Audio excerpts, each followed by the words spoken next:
Colombia ha entrado en el radar de Estados Unidos como nunca antes y lo ha hecho en la misma semana en que un devastador terremoto puso a prueba a su nuevo presidente. Una batalla política está empezando a tomar forma en Estados Unidos y esta podría ser un eje clave para las elecciones intermedias de este año. Podemos hablar de inmigración ilegal, de delincuencia o incluso de la disputa entre republicanos y demócratas, pero si conectamos todo lo que está sucediendo ahora mismo, vamos a ver que la contienda es mucho más profunda. Soy Pachi Valencia y este es el análisis en Desde el Capitolio.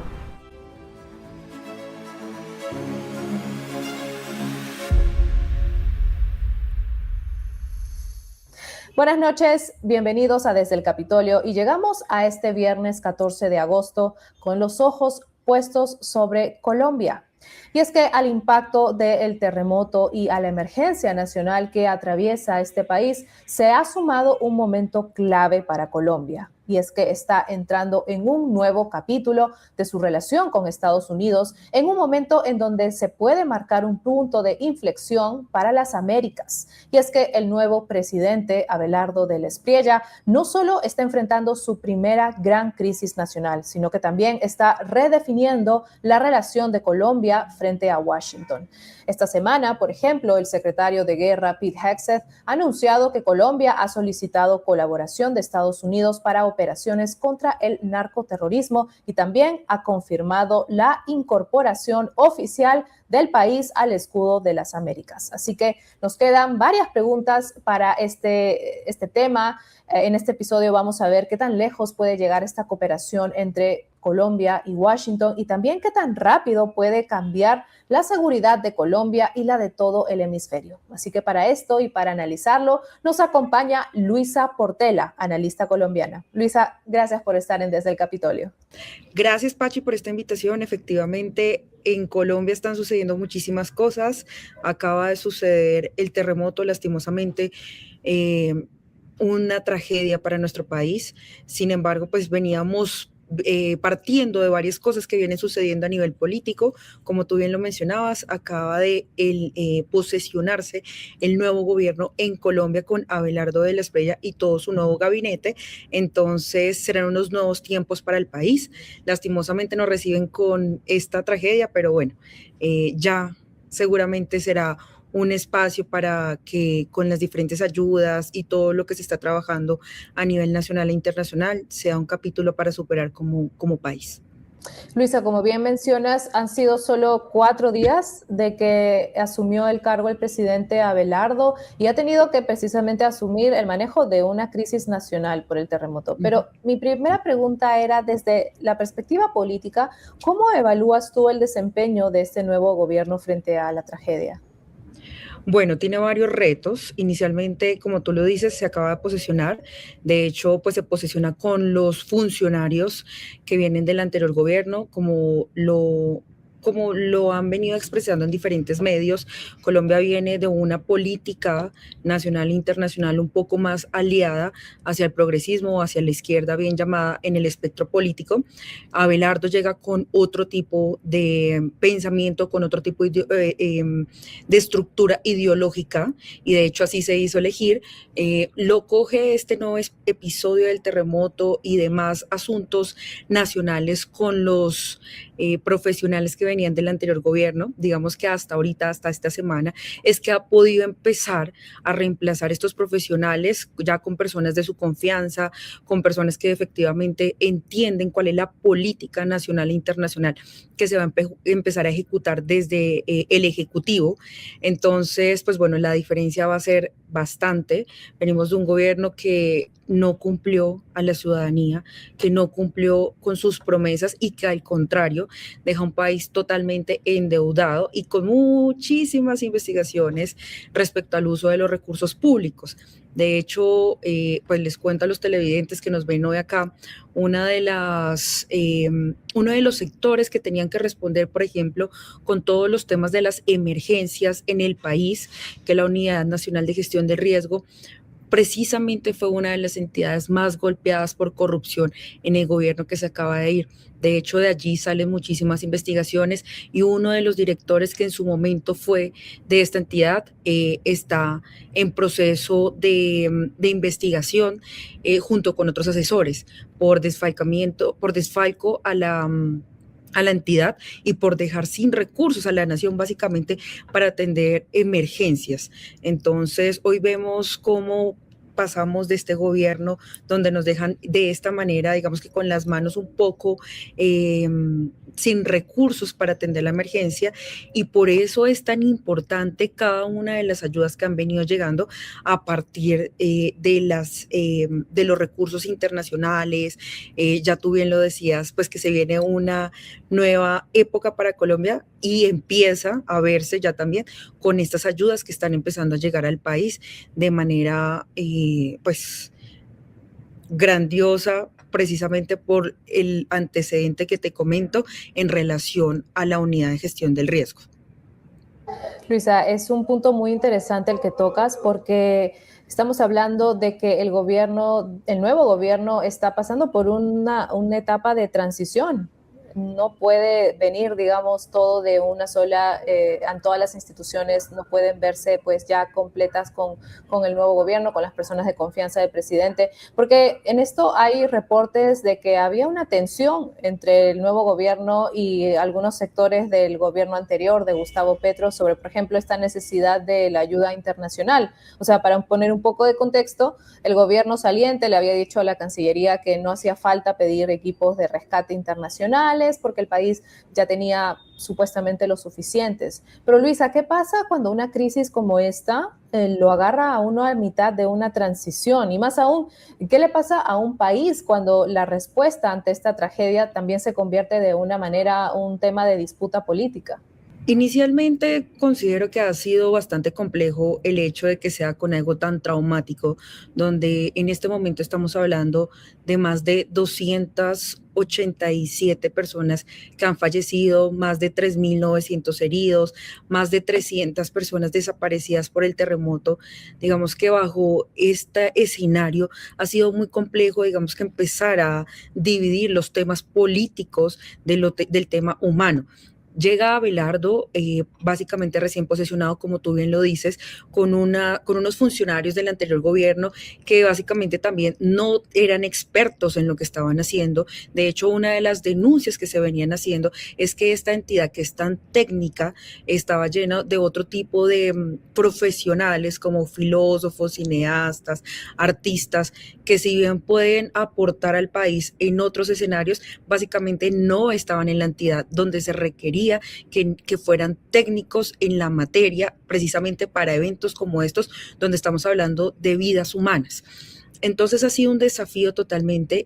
Ya Abelardo posesionó a un nuevo director de esta entidad en la que te comentaba que nos dejó un desastre el anterior gobierno, pero ahora el reto es básicamente articular no solamente con el nuevo director, sino con las personas que están allí adentro y con los diferentes sectores políticos en los departamentos donde el terremoto afectó sobre todo en nuestro país, que son el Valle del Cauca, el Chocó, Quindío, algunas otras zonas del país. Entonces es empezar a articular con estos sectores que son políticos, al fin y al cabo, Pachi, porque son con las gobernaciones y con las alcaldías, no todas totalmente adeptas a Abelardo, pero ha sido un trabajo titánico, no solamente del presidente, sino también acá yo quiero resaltar la labor del vicepresidente y de los ministros designados por el presidente, que se han de alguna manera distribuido las funciones para visitar cada uno de estos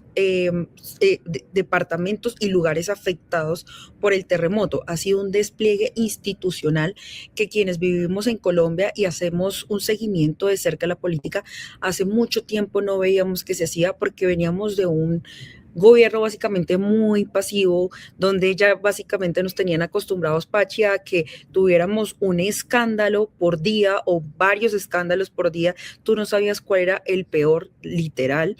Y hoy tenemos a un presidente que está respondiendo independientemente del tema político, que está ya con las comunidades, con los gobernadores, está dándole la cara a la ciudadanía, ciudadanía que en algunos de estos departamentos, yo te quiero decir, Pachi, él no ganó en las elecciones que acaban de pasar, de En ciudadanía. Cali mismo, ¿verdad? Donde fue Exactamente, la por toma de ejemplo. posición.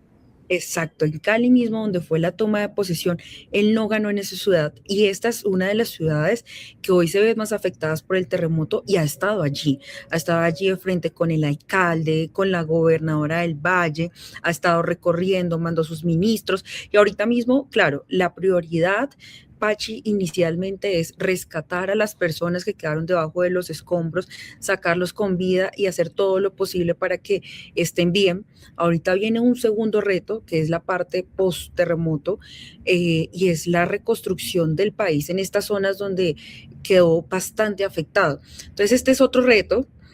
No solamente político ahora sí, sino también institucional, donde se viene la articulación de muchos ministerios, el Ministerio de Vivienda, el Ministerio de Transporte, el Ministerio de Trabajo, el Ministerio de Salud, bueno, todos los ministerios que empiezan a aportar a esta reconstrucción, que no solamente es vías, que no solamente es reconstruir sus casas, sino que también es un proceso de duelo nacional en donde necesitamos una presencia institucional pues muy fuerte. Entonces, en medio de todo, Pachi, yo creo que los colombianos hoy ven un reflejo de lo que va a ser el gobierno de Abelardo en estos próximos 4 años, muy activo. Vemos a los nuevos funcionarios sin dormir, Pachi. Yo los veo todo el tiempo 24/7 con las comunidades allí. Y esto es algo que a los colombianos nos trae algo de paz, porque no considero viable cómo hubiera sido con el gobierno de Petro. Si ellos, para ellos, con decirte, y como lo hemos visto ya, estaban bien con que en la Unidad Nacional de Gestión de Riesgo, que es una unidad bastante técnica, pues tuvieran profesionales que no tuvieran la capacidad para responder ante este tipo de situaciones trágicas para el país. Luisa, y una de las promesas de campaña, algo que ha venido diciendo el presidente Abelardo en su discurso a la nación el día de la toma de posesión, era enfatizar este esfuerzo que él tiene de descentralizar el poder del gobierno de Bogotá a las diferentes regiones. ¿Cómo esto ha sumado o ha aportado en lo que ha venido siendo la gestión de crisis o manejar la crisis del terremoto? Bueno, como ya lo hemos hablado, digamos que el terremoto cogió a Abelardo recién posesionado. Si bien él ya venía hablando de esto que tú dices en el discurso, pues hace falta que se vaya a la implementación. Desde este momento, básicamente las reuniones más importantes de tomas de decisiones se siguen haciendo en Bogotá, pero hemos visto cómo el desplazamiento hacia las ciudades ha sido una prioridad para ver de frente cada una de las necesidades de la ciudadanía. Entonces ya se empiezan a ver un poco de esos rasgos de lo que él venía hablando. Sin embargo, de aquí a que se implemente totalmente como él lo venía diciendo desde campaña y en su mismo discurso, pues va a ser un proceso, porque hasta ahora pues todo está muy centralizado efectivamente en la ciudad, en la capital, y lo que han venido haciendo los ministros y los diferentes sectores es desplazarse a las ciudades más afectadas. Entonces, por ahora eso es lo que hemos visto, es una apuesta a mediano plazo, Pachi. Yo creo que para que ya lo podamos hablar directamente sobre el tema de la descentralización, es una apuesta que tiene muy felices también a los ciudadanos, bueno, a los colombianos que no viven en las ciudades principales y que no viven sobre todo en Bogotá, porque consideran que esto va a hacer que el gobierno tenga de primera mano y conozca de primera mano sus necesidades sin que tengan que desplazarse necesariamente a Bogotá para solicitar cualquier trámite y demás que necesite la comunidad en estos sitios más apartados de la capital. Luisa, ahora quiero pasar a otro tema que también ha dado que hablar esta semana en Colombia y ha sido este anuncio del secretario de Guerra, Pete Hegseth, en Panamá. Anunció que Colombia ha solicitado la cooperación con Estados Unidos para estas operaciones conjuntas contra el narcoterrorismo. Luisa, ¿qué te dice este primer paso? Bueno, pues venimos básicamente de una relación Colombia-Estados Unidos que estaba en deterioro, básicamente sin precedentes bajo el gobierno de Petro, una crisis que comenzó por varios escenarios. Tenemos un presidente que hoy sale de su gobierno en una de las listas de Estados Unidos y que está siendo investigado contra el gobierno de Abelardo de la Espriella, que básicamente desde antes y desde que asumió su posesión el 7 de agosto, dejó un mensaje claro y un objetivo claro que fue fortalecer los lazos con Washington en comercio, en inversión, en seguridad y marcando una ruptura tajante con esa turbulenta relación que se venía llevando a cabo con el gobierno anterior. Entonces, básicamente la respuesta pues, de Washington y Estados Unidos ha sido inmediata y contundente. Como viste también en su posesión, una delegación presidencial encabezada por el fiscal general anunció también su intención de destinar más de $1.000 millones en un paquete de seguridad como piedra angular de esta alianza renovada. Entonces, pues nos dice Pachi, estos primeros anuncios, que se ve una relación bastante fortalecida, se ve una relación de seguridad, en el marco de seguridad muy fuerte y políticamente también muy alineados. Entonces, pues para Colombia, para quienes votaron por el presidente Abelardo de la Espriella y para muchos con quienes entienden la importancia de la relación con Estados Unidos, hoy este precedente y estos hechos políticos son bastante importantes y da un paso de esperanza también a lo que significa el futuro de Colombia en materia de seguridad, inversión y demás que ha venido nombrando el presidente Abelardo. Luisa, para quienes no somos de Colombia, ¿nos puedes explicar tal vez qué tan histórico es este anuncio para Colombia? Claro, sí. Bueno, pues digamos que como lo venía anunciando, las relaciones venían deterioradas. El anuncio es bastante emocionante en el término de que antes siempre Colombia tenía una relación histórica muy fuerte con los Estados Unidos. Sin embargo, con el gobierno de Petro se deterioró y hoy Abelardo de la Espriella la retoma y Estados Unidos la toma. Uno puede decir, Pachi, que la toma en buena medida cuando está diciendo que va a aportar recursos monetarios y políticos para este fortalecimiento de la seguridad en Colombia. ¿Qué pasa? Queda un país más dividido, queda un país en donde la seguridad se ha visto altamente afectada por los grupos al margen de la ley en muchos espacios, estratégicos como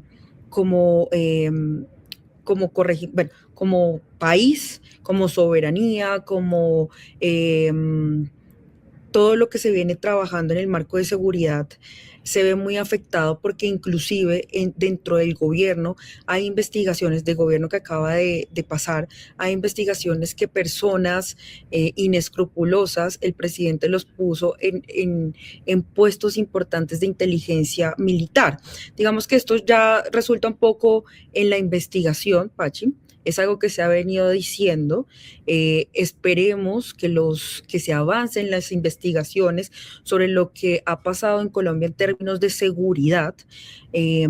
Pero lo que sí es totalmente cierto es que hay lugares del país donde de nuevo estaban siendo totalmente tomados por estos grupos al margen de la ley, en donde ya la ciudadanía no estaba teniendo la oportunidad ni siquiera de transitar por sus propias vías. Y el ejército estaba maniatado, básicamente no tenía la autorización para atacar estos grupos al margen de la ley.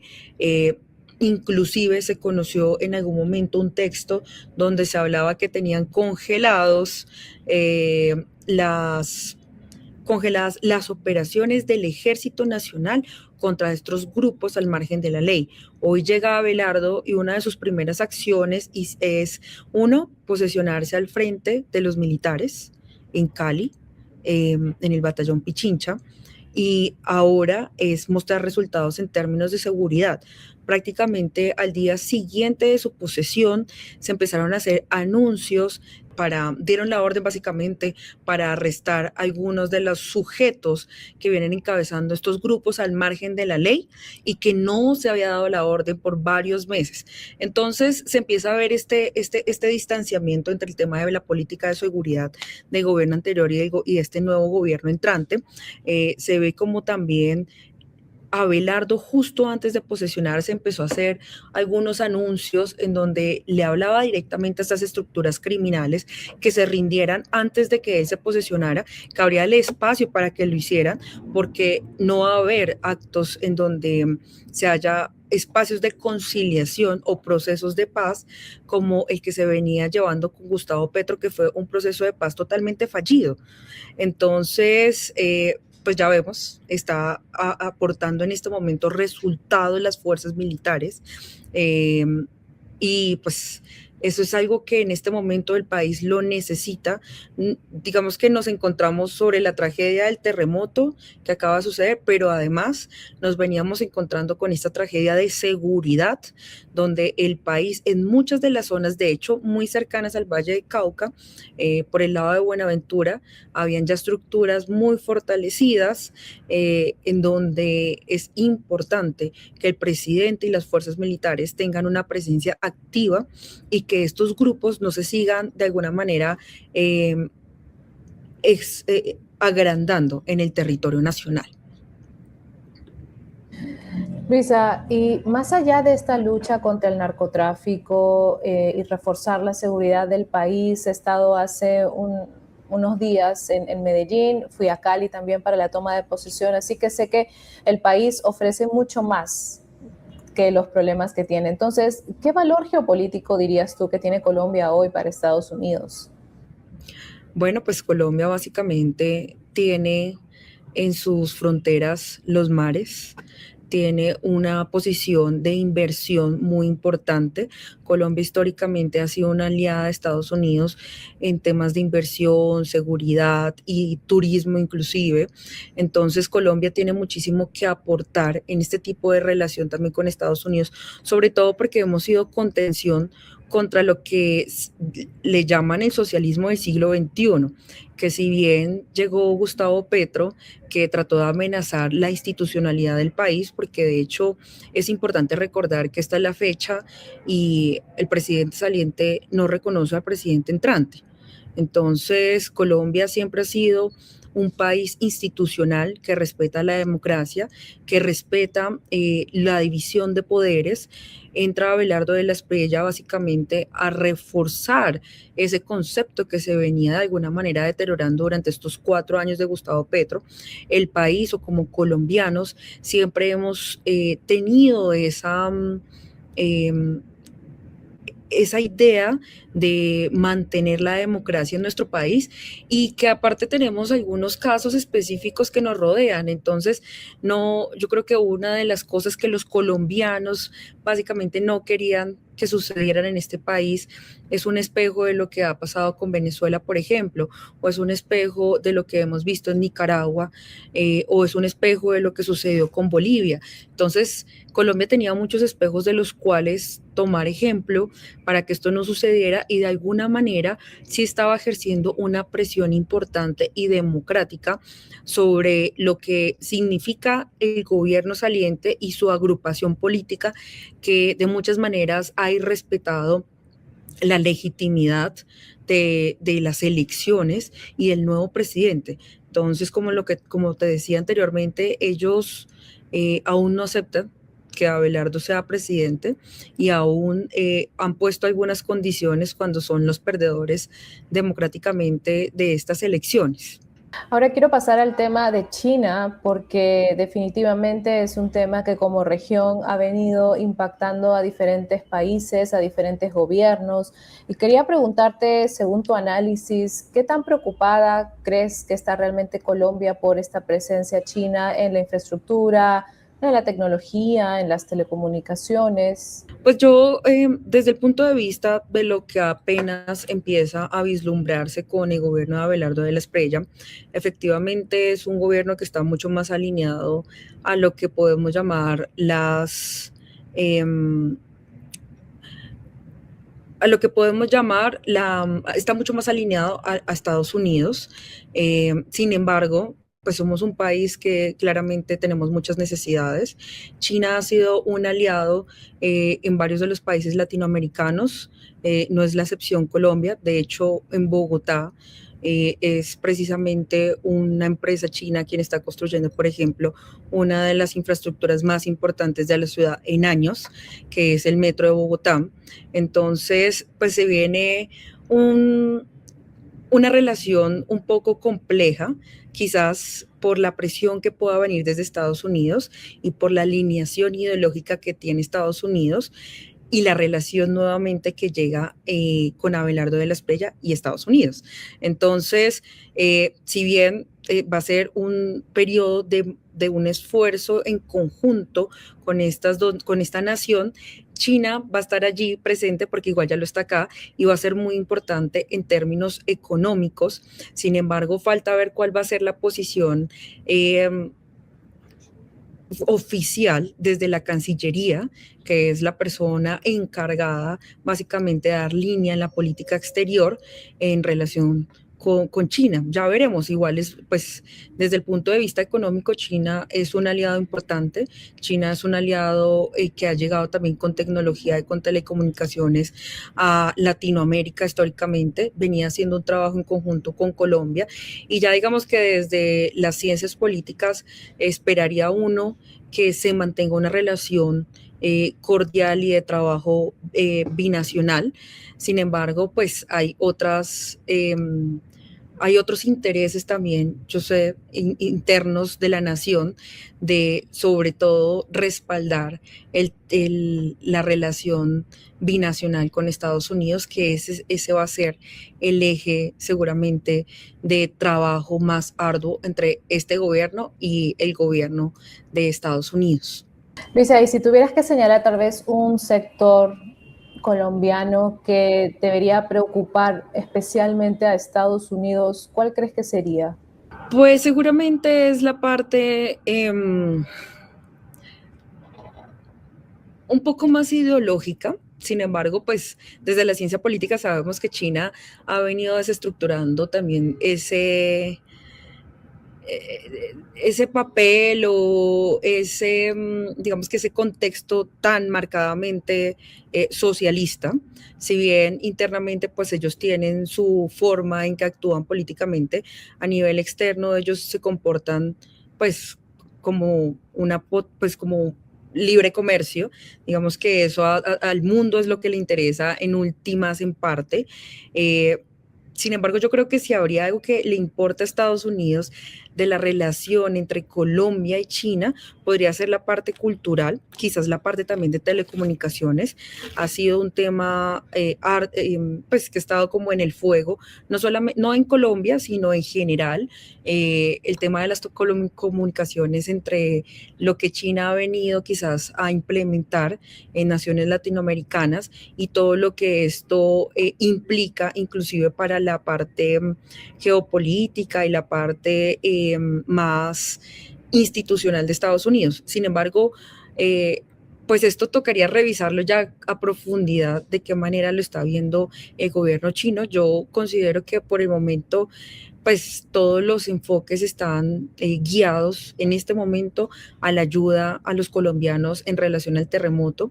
Ya tocará ver justo cuando salgamos como de esto que está sucediendo, que ha tomado la mayor cantidad de tiempo y de esfuerzos y de despliegue institucional en Colombia, cómo se empieza a mover o cómo empieza a moverse el espectro político y la brújula en relación a China y Estados Unidos. Pero una de las cosas que sí ya se ven es que la alianza principal de Colombia va a ser con Estados Unidos, una nación con la que históricamente ha tenido pues muchísimos eh, aciertos, muchísimos planes estratégicos y de política y geopolítica en temas de seguridad colombiana, pues ya digamos que, y yéndonos a la historia, Colombia fue una de las naciones en donde Estados Unidos depositó mucho dinero en temas para salvaguardar la parte de seguridad en contra de las guerrillas. Y hoy básicamente vuelve un proceso histórico en donde su apoyo a Colombia va a ser en términos de seguridad y en términos en contra de la guerrilla. Vemos a China que le está apuntando más a temas de infraestructura, de comunicaciones quizás y algo cultural, que tocaría ver cómo lo empieza Colombia a recibir sin que esto llegue a causar algún tipo de problema con la ayuda que también se está recibiendo de Estados Unidos, porque pues para nadie es un secreto también la relación que ha venido llevando el presidente Trump con el presidente de China y cuáles han sido sus papeles en el ámbito de geopolítica internacional por sus intereses en el marco de, pues, de las potencias mundiales.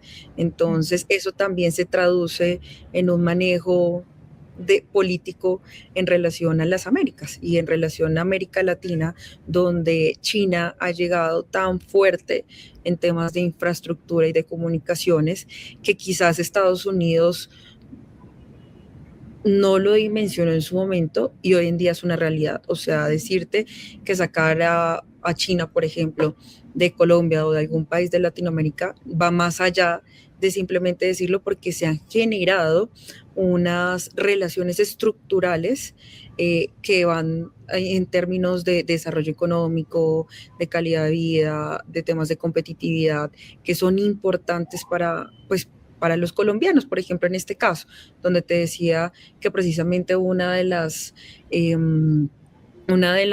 construcciones más importantes del país hoy le están haciendo pues una comunidad china. Recuerdo que cuando estaba en Cali, después del discurso del presidente, pude hablar unos segundos con el vicepresidente José Manuel Restrepo y le preguntaba sobre cuál es el rol de Colombia en el escudo de las Américas, y él enfatizaba cómo Colombia iba a traer de vuelta y era el aliado estratégico, el principal aliado estratégico para Estados Unidos en traer la libertad, en traer la institucionalidad, la democracia a la región, y es algo, es, digamos, una declaración bastante potente. Sí, exacto. Digamos que a ver, por un lado sabemos que venía consolidándose un gran bloque sur-sur que también se hacían llamar el socialismo del siglo XXI, donde estaban presidentes en su momento como el de Chile, Boric, como pues claramente Maduro, se alineaban algunos intereses como los de Brasil, en este caso en Colombia también pues con Gustavo Petro. Sin embargo, pues hemos visto cómo este péndulo ha venido también cambiando en América Latina.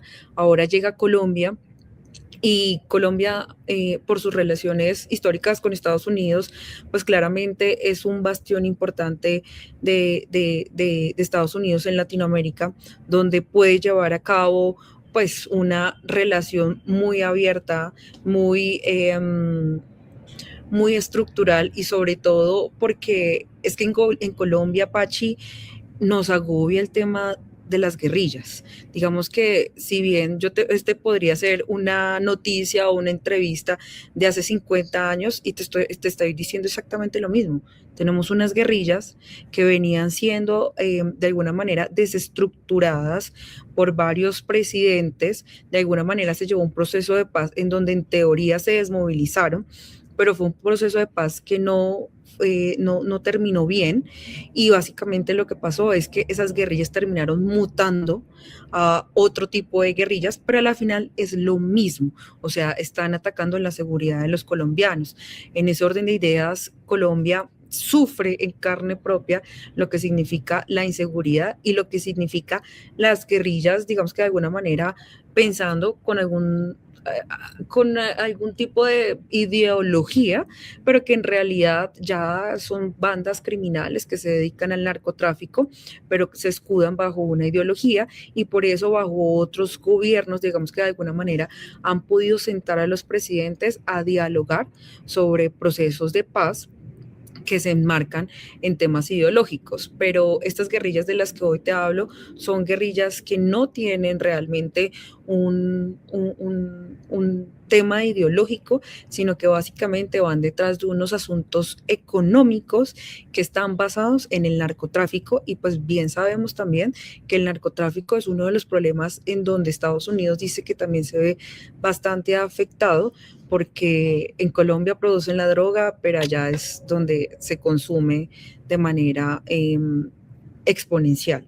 Entonces, creo que por ese motivo también es tan importante el proceso que se está haciendo en este momento entre Estados Unidos y Colombia, y el acercamiento con el escudo de las Américas. Vamos a ver también esto cómo resulta. De hecho, pues también hay ya varios congresistas y algunos sectores que se están oponiendo a este tipo pues de alianzas tan fuertes. Algunas personas hablan también de la soberanía nacional y demás, y de cómo se va a manejar este asunto en el país. Eh, Sin embargo, pues esperamos que se haga todo en el marco de la ley, pero sí es de esperarse que este gobierno sea bastante cercano a los intereses de Estados Unidos, ideológicos y geopolíticos, que también favorezcan a Colombia, claramente. Claro, justo de lo que hablabas de la oposición del nuevo gobierno en esta parte de la cooperación militar, si mal no recuerdo, creo que hay una senadora que Jennifer Pedraza puede ser, Pedraza, sí, Jennifer ajá, Pedraza. que Jennifer Pedraza, que planteó que este tipo de acuerdos militares pues requería aprobación del Congreso. Entonces pues hay también una manera de pues cómo se resolvería esto, ¿no? ¿Cuál sería el debate entre si podría ser o no podría ser? Luisa, y ahora estamos a una semana de la toma de posesión del presidente, lo vimos en Cali dando juramento, lo vimos luego en Medellín, en la Feria de las Flores, lo vimos ahora tras el terremoto en las diferentes zonas afectadas, y ahora con una mirada objetiva, ¿qué ha hecho bien este nuevo gobierno y hasta ahora, y dónde está su punto débil? Bueno, que ha hecho bien básicamente el despliegue institucional, la respuesta inmediata a lo que sucedió con el terremoto. En este momento, Pachi, yo te hablo sobre todo del terremoto, porque han pasado muy pocos días desde que se posicionó, y ha sido el evento más importante y en donde todos los esfuerzos están en este momento. Ha sido una persona que, lo que te comuniqué al comienzo de esta entrevista, de alguna manera organizado muy bien su gabinete para que sus ministros atiendan de manera personal a las comunidades afectadas. Ya vemos, por ejemplo, hoy que empezó a hacer los nombramientos en muchas de las entidades que van a ser clave en la parte de la reconstrucción del país, y digamos que de alguna manera en general en las entidades donde de alguna manera es importante el punto de vista pues del gobierno. Acabamos de entrar, el presidente no había hecho pues un cambio de estos mandos intermedios. Seguramente era lo siguiente que iba a hacer justo después de posesionar a los ministros, pero con el tema del terremoto se demoró un poco, porque dio prioridad a la comunidad, al llamado de los gobernadores, de los alcaldes en estas ciudades, y priorizaron además, junto con su esposa, la primera dama, todo un tema de ayuda social, en donde vemos al país volcado, ayudando, enviando todo lo que se requiere a estas zonas donde afectó de manera tangencial el terremoto. Entonces vemos un presidente muy activo, un vicepresidente donde también se le nota que no ha descansado. Hoy está en el Chocó, o sea, en un solo día han estado en varias ciudades del país, han estado recorriéndolo y viendo de primera mano esas necesidades. Digamos que esto es bastante bueno, por lo que te decía, venimos de un gobierno donde se había dejado atrás un poco ese contacto real con la comunidad, con sus necesidades, donde el presidente pues realmente no estaba haciendo su gestión a manera 100% directa con la comunidad, sino que venía haciendo otro tipo de actividades que realmente los ciudadanos no entendemos qué era lo que estaba haciendo y vemos a un presidente o un vicepresidente trabajando arduamente, donde también en la vicepresidencia de gobierno pasado pues no tuvo ningún tipo de rol activo. Hoy vemos en su cambio al doctor José Manuel Restrepo caminando en las calles de estas ciudades de una manera impresionante junto con los ministros y de alguna manera dando un parte de tranquilidad a estas comunidades.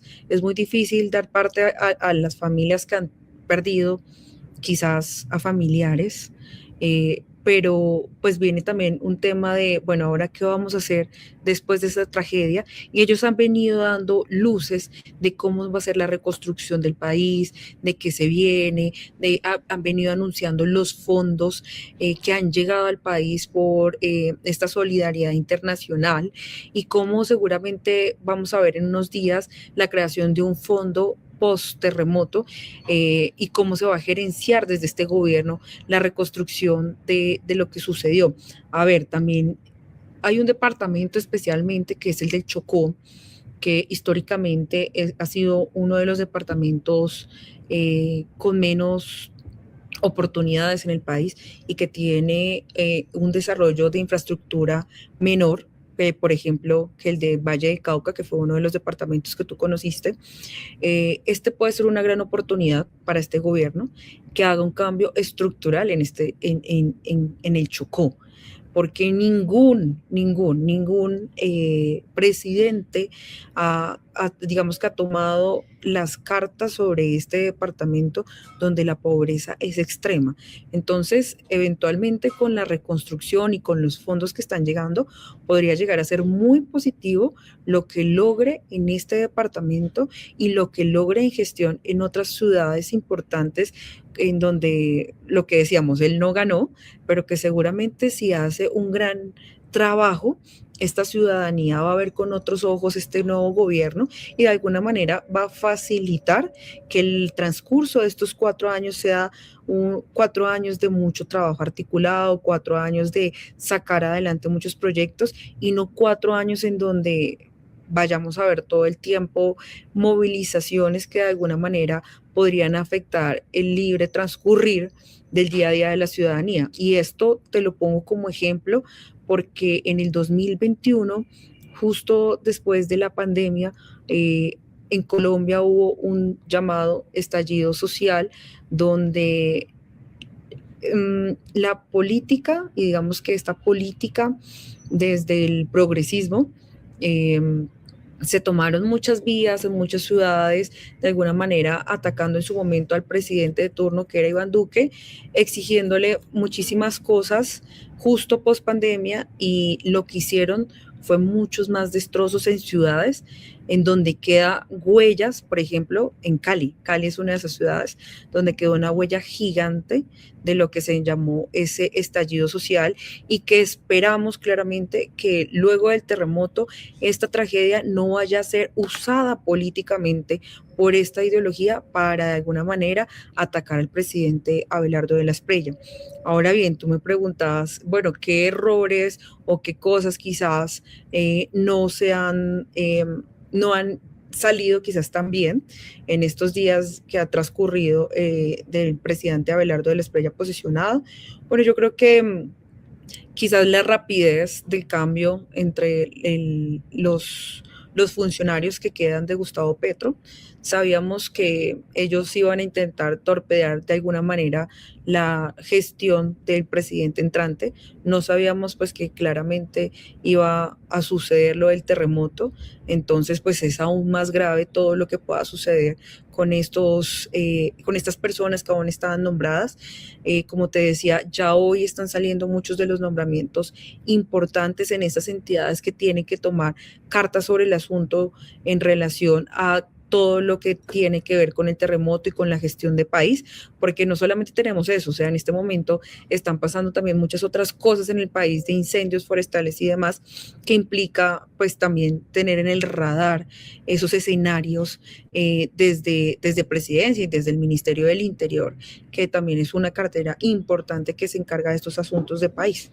Entonces yo creería que es eso, la rapidez del cambio, de ese intercambio, de ese cambio de perfiles con este nuevo gobierno, y ya pues no creo que haya mayor cosa más de la cual hablar. Creo que en general ha sido muy positivo como ellos han asumido el liderazgo en relación a esta tragedia que enlutece al país.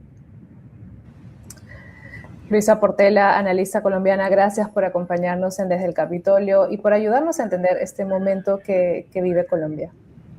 Gracias a ustedes, acá estoy presente para lo que consideren.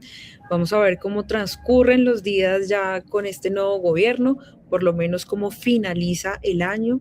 Esperemos además que sigan llegando muchas ayudas a Colombia a raíz de la tragedia. Esperemos también cómo se empiezan a materializar las alianzas con las potencias.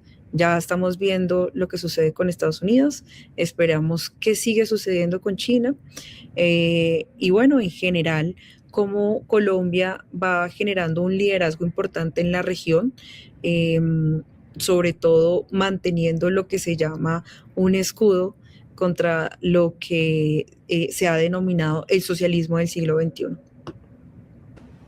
Así es, Luisa. Y antes de despedirnos y despedir a nuestra audiencia, por favor, quiero que me acompañes en este segmento porque queremos hacer también un llamado bastante especial a nuestra audiencia, a quienes nos ven, porque Colombia nos necesita y hay miles de familias que se siguen enfrentando a las consecuencias de este terremoto y pues ahora mismo cada ayuda cuenta. Así que por lo menos de la información que me pasaron mi audiencia, me dicen que si se encuentran en el área metropolitana de Washington, D.C., pueden pasar por el Café Aroma de Café en Springfield de 10 de la mañana a 9 de la noche en 6969 Hetchinger Drive, Springfield, Virginia, y dejar sus donaciones para Colombia. Ese mismo camión va a llevar todo a Nueva York, donde va a estar la Cruz Roja coordinando la entrega a Colombia. Así que toda donación cuenta. No sé, Luisa, si quieres dejarle a la audiencia alguna página web, algún lugar donde se pueden informar más sobre dónde dejar las donaciones. Sí, bueno, la Cruz Roja siempre es un buen canal para canalizar todas las ayudas de solidaridad para nuestro país. También pueden buscar en las redes sociales de la primera dama de Colombia, Ana Lucía. Ella está liderando el proceso de recolección de fondos y de todo lo que quieran donar a los más afectados bajo esta tragedia. Ella lo está anunciando por medio de sus redes, también por medio de las redes de presidencia. Allí ella está indicando sobre todo cuáles son las cosas que más se necesitan y cómo se puede hacer para que lleguen al destino donde más se necesita y canalicen de la mejor manera todo lo que ustedes puedan donar. Agradecemos también a la audiencia que nos quiera, pues que quiera hacer llegar estas donaciones. De verdad es un momento muy difícil por el que está pasando Colombia. Son familias enteras en donde no tienen dónde vivir, son familias enteras que seguramente han perdido un conocido o un familiar bajo los escombros y son familias enteras que hoy están de alguna manera desprotegidas. Entonces, todo lo que podamos hacer y la solidaridad de cada persona es un granito de arena que se va sumando y que cuenta para cada uno de los colombianos y que lo vamos a agradecer infinitamente. Así es, Luisa, toda la esperanza, toda la buena energía para el pueblo colombiano que ya va a empezar un nuevo gobierno, un nuevo periodo con mucho ánimo. 76 días para las elecciones de medio término. Ahora todo el mundo está observando cómo se está moviendo la política en los diferentes estados y en especial, por supuesto, desde la capital de la nación. Pero hoy quiero empezar el programa con una pregunta para usted, que nos ve desde California o desde Texas o desde Florida. ¿Qué tipo de país quieren los estadounidenses? Si su respuesta es una buena economía, precios bajos, una gran educación, acceso a servicios de salud, pues quiero preguntarles entonces qué tienen en común todos estos pilares que difícilmente pueden existir sin una condición fundamental: la seguridad. Y ahí es donde el presidente Donald Trump justo está recorriendo el país con este mensaje claro. El crimen está bajando y según su gobierno, sus políticas están dando resultados. Pero al mismo tiempo, Trump está vinculando este tema con otro que quiere poner también en el centro de estas elecciones, y es su rechazo al socialismo y al comunismo. Y aquí es donde las cosas precisamente se están dividiendo, porque mientras Donald Trump habla de la seguridad, del orden y el control migratorio, dentro del Partido Demócrata, por el otro ala, se está hablando sobre una discusión en torno al ICE, la Agencia de Inmigración. Los demócratas terminaron el sábado pasado una reunión de verano de 3 días en Austin, Texas, y aprobaron 2 resoluciones específicas sobre esta agencia. Una propone abolir el ICE y la otra exige reformas concretas para la agencia. La resolución que pide abolir el ICE cita las muertes ocurridas bajo custodia de la agencia, y la otra resolución pues señala que puede ser necesario reformar el sistema sin necesariamente eliminarlo. Y aunque estas posturas todavía no son una plataforma oficial del Partido Demócrata, sí muestran hacia dónde se está moviendo una parte importante de este partido político. Una parte del Partido Demócrata quiere eliminar por completo la agencia encargada de hacer cumplir las leyes migratorias. Y por otra parte, otra ala considera que el sistema necesita cambios, pero no necesariamente su desaparición. Pero entonces, ¿por qué debería importarle esto a usted, a un votante? Porque el debate sobre el ICE no se queda solamente en la inmigración, sino que toca directamente temas como la seguridad, las fronteras, el empleo, la vivienda, incluso la educación y en última instancia también el modelo de sociedad que quiere Estados Unidos para mantener. Y eso nos lleva directamente al otro gran tema que el presidente Donald Trump está impulsando últimamente en sus discursos: la seguridad pública. Este fin de semana el presidente Trump estuvo en el condado de Nassau, en Nueva York, un lugar muy importante para él porque allí ganó en 2024, algo que no ocurría para un candidato presidencial republicano desde hacía 2 décadas. Y desde allí, desde Nassau, anunció las nuevas cifras de criminalidad. Escuchemos. 1 million fewer assaults, robberies, burglaries, thefts. The numbers, every single number is first time it's ever happened. Every single number is the lowest number in recorded history. La Casa Blanca también informó a nuestro medio Epoch Times que el año 2025 registró la mayor disminución interanual de delitos violentos desde 1936, año en el que el FBI comenzó a recopilar estas estadísticas. Y cuando uno revisa las cifras, hay varios datos importantes. Los delitos violentos bajaron un 9.3%, los asesinatos disminuyeron un 18.1%, las violaciones bajaron un 7.6%, los robos cayeron un 18.5%, las agresiones con agravantes cayeron un 7.2%, los allanamientos bajaron un 15.8% y el robo de vehículos disminuyó un 22.7%. Trump resumió algunos de estos datos de esta manera. And last year there were over 3,100 fewer murders than the year before I took office. We had 10,000 fewer rapes than the year before, 1 million fewer assaults, robberies, burglaries, thefts.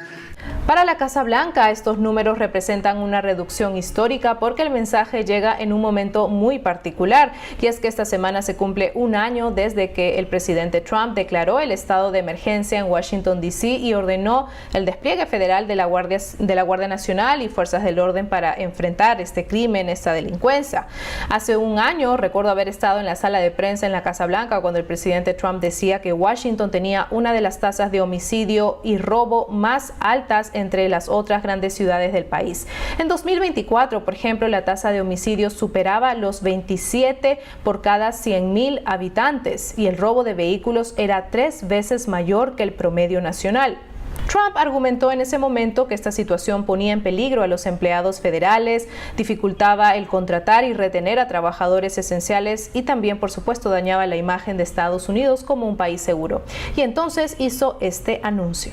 I'm announcing a historic action to rescue our nation's capital from crime, bloodshed, bedlam, and squalor, and worse. This is Liberation Day in D.C., and we're going to take our capital back. Pero esta esta decisión, recordemos, generó una fuerte oposición. Los críticos acusaron al presidente Trump de utilizar la delincuencia como una excusa para aumentar su poder federal. Algunos hablaron de un abuso de poder y otros incluso dijeron que se trataba de una emergencia fabricada. Otros afirmaron que esta operación no tenía nada que ver con la seguridad, sino que era una forma de reprimir el liderazgo negro, refiriéndose a la alcaldesa de la capital, Muriel Bowser. Pero 9 días después de este aumento de las tropas, la Casa Blanca presentó sus primeros hallazgos. El vicepresidente J.D. Vance en ese momento dijo que los delitos violentos ya habían disminuido un 35% en Washington, D.C. durante esos 9 días y los robos habían bajado más del 50%. Y Trump respondió a quienes lo acusaban de comportarse como un dictador. So the line is that I'm a dictator, but I stop crime. So a lot of people say, if that's the case, I'd rather have a dictator. But I'm not a dictator. I just try to stop crime.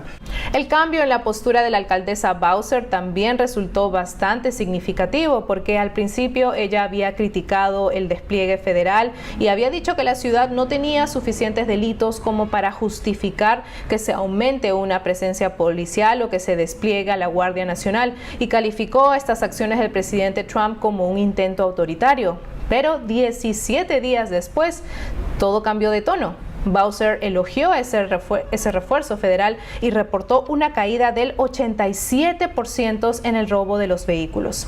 La alcaldesa dijo en ese momento que cuando bajaban los robos de los vehículos, las armas de fuego, los homicidios y los robos, pues los barrios se sentían más seguros y de hecho ahora lo están. Para el día 23, la alcaldesa Bowser ya había emitido una orden ejecutiva para que Washington, D.C. colaborara de forma indefinida con estas fuerzas del orden federales, incluso después de que terminara esta emergencia presidencial. Ahora bien, si estos resultados justifican o no la política de Trump, sigue siendo aún un debate político. Y precisamente ahí está el punto, porque la discusión sobre los números de la criminalidad, es sobre las políticas y qué políticas producen esos resultados y también el hecho de que Trump está intentando llevar esa discusión directamente a las urnas de votación. En Nueva York, por ejemplo, su mensaje de seguridad estuvo acompañado de una advertencia sobre el socialismo y el comunismo. Escuchemos. The communists want to turn America into a third world country, and we're not going to let that happen to New York State. El comunismo aparece como una de las principales preocupaciones entre algunos de los votantes que salieron a apoyar al presidente esos días. Uno de ellos expresó que no quiere ver al socialismo en Estados Unidos y que incluso está invitando a los demócratas a unirse al Partido Republicano. Otro simpatizante dijo que el mayor problema para él es el socialismo y también expresó una preocupación porque considera que han habido años de influencia de estas ideas en las escuelas. Pero el presidente no está hablando de esto solo por casualidad, sino que está intentando ayudar a los candidatos republicanos en varias contiendas que pueden ser importantes para el futuro político de Nueva York, porque ahora mismo hay 2 escaños de la Cámara de Representantes en juego y también está la candidatura del ejecutivo del condado de Nassau, Bruce Blakeman, quien busca enfrentarse a la gobernadora demócrata Kathy Hochul. Blakeman sostiene que las políticas demócratas están poniendo en peligro la economía y dice que Nueva York está avanzando hacia el comunismo. Incluso cuestionó las propuestas de Zohran Mamdani sobre colectivismo y derechos de propiedad.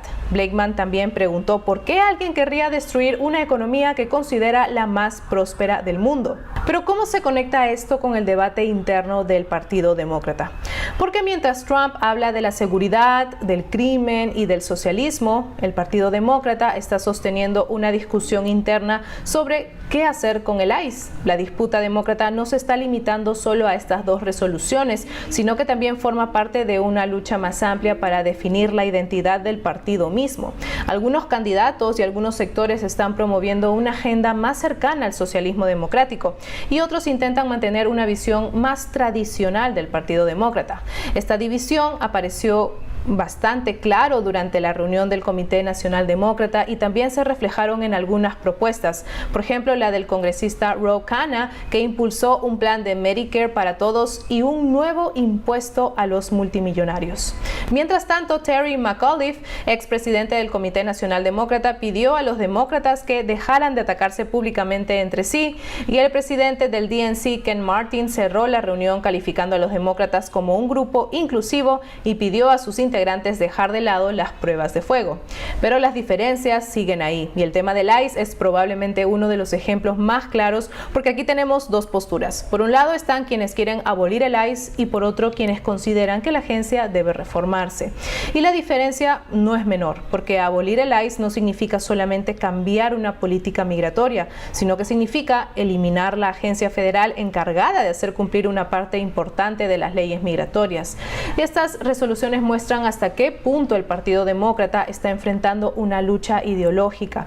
Y la cuestión de fondo también es que el mensaje que recibe realmente el votante, porque hay un partido que todavía busca definir su identidad y tiene que hacerlo frente a unas elecciones intermedias en la que la participación de los votantes suele ser baja. Y ahí aparece otro problema, porque muchos votantes no tienen tiempo para estudiar en detalle las propuestas de cada candidato. Hay muchas elecciones en donde se termina votando por el nombre que reconocen y otros simplemente no votan. Otros votan desde la ira o como reacción a algo que vieron en las noticias. Y eso hace que los mensajes simples tengan una enorme importancia electoral. Por eso una frase como abolir el ICE puede ser mucho más poderosa políticamente que una explicación de varias páginas sobre una reforma migratoria. El problema es que detrás de esa frase hay unas consecuencias concretas, porque ¿qué significa abolir el ICE para la seguridad? ¿Qué significa para las fronteras? ¿O qué significa esto para las viviendas, para el empleo, para las escuelas? Y sobre todo, ¿qué significa para las personas que viven en comunidades donde estos cambios sí tendrían un impacto directo? Y ese es precisamente el argumento que los republicanos quieren llevar a las urnas. Y la discusión de esto se vuelve todavía más amplia cuando se hablan de otras propuestas asociadas con esta ala socialista del Partido Demócrata, porque la crítica republicana sostiene que algunas de estas ideas están chocando con la realidad. Por ejemplo, están cuestionando la discusión sobre un sistema de salud universal cuando realmente no existe claridad sobre cómo se va a financiar estos y con qué impuestos van a financiarse este tipo de salud universal. También cuestionan propuestas relacionadas con eliminar o reducir las fuerzas del orden y consideran que eliminar este control migratorio equivaldría en la práctica a tener fronteras abiertas. Y la crítica es que eso podría generar consecuencias económicas y sociales profundas. Y en este debate también aparece el argumento de que las muertes bajo la custodia del ICE justifican su abolición, pero la respuesta republicana sostiene que estas muertes bajo custodia también ocurren en otros sistemas de detención a nivel nacional y también a nivel estatal, y también plantean que si el objetivo fuese eliminar toda posibilidad de muerte bajo custodia, entonces pues habrían que eliminar todas las prisiones y todo el sistema de justicia penal. Ese argumento busca llevar la discusión a un extremo de la lógica. Una cosa es reformar la manera en que se aplica la ley migratoria y otra muy diferente es eliminar la agencia encargada de hacerla cumplir. Y una visión tradicional del Estado frente a una visión mucho más radical de cómo debería funcionar la sociedad. Quienes defienden las reformas sostienen que aplicar estas leyes migratorias puede hacerse de una manera más segura, más eficiente y más funcional. Pero sus críticos han respondido que los activistas que impulsan esta abolición no buscan simplemente mejorar el sistema, sino que buscan realmente eliminarlo.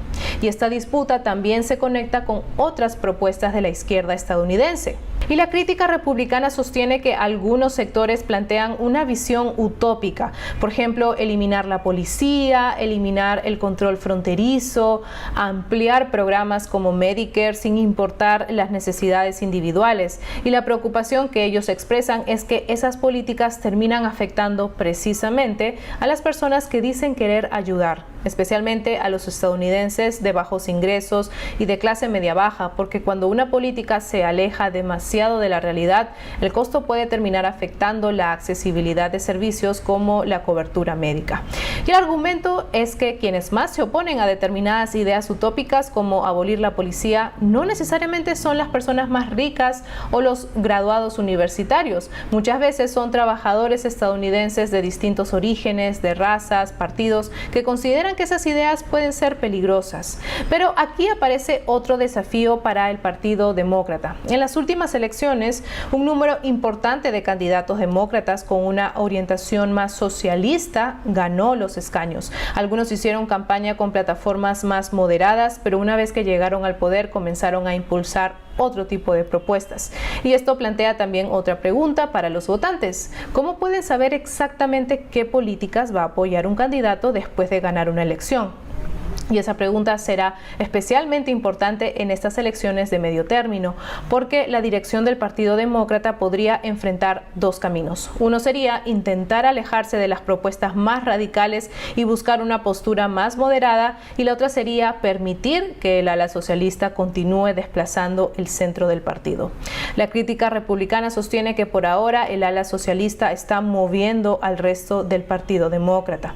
Y aunque propuestas como abolir el Senado, eliminar las fronteras, impulsar una visión socialista todavía no forman parte oficial de esta plataforma del Partido Demócrata, el partido igual tendría que explicar qué postura ocupa frente a ellas. Porque de cara a una elección, estos mensajes complejos como el abolir el ICE tienen menos fuerza que los mensajes simples. Y aquí aparece una referencia directa a la campaña de Trump de 2024. Recuerdan que había uno de estos mensajes que pasaban por televisión contra Kamala Harris que buscaba marcar una diferencia muy clara.